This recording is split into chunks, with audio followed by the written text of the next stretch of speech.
Hey guys, welcome back to my channel. If you are new here, I am Sophie. Today I'm going to be showing you guys how I draw my winged eyeliner.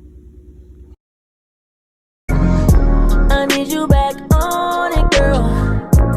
Riding like a pony, girl. It's all yours, baby. It's all yours, baby. Don't think I'm cheating on you, girl. Don't think I'm creeping on you. I'm going to use my Palladio liquid eyeliner.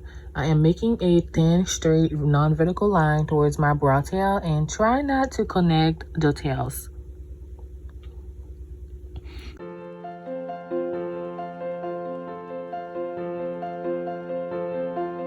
Then make an horizontal line. This is your base to see how big you want your eyeliner to come out. Now connect both lines together and fill in the center once you are sure everything is straight.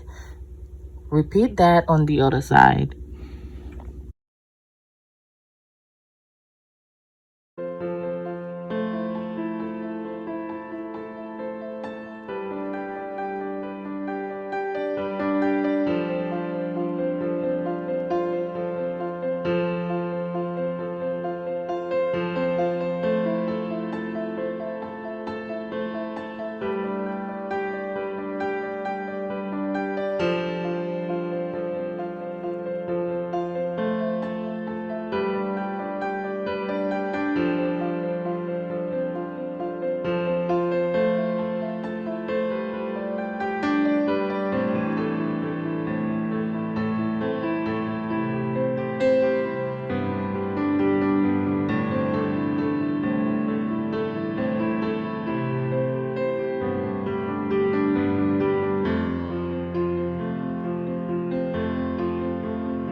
This is the final result. I hope you guys like it and learned. If you have not subscribed, please do so. I would really appreciate it. Thank you so much for watching. I'll see you guys later.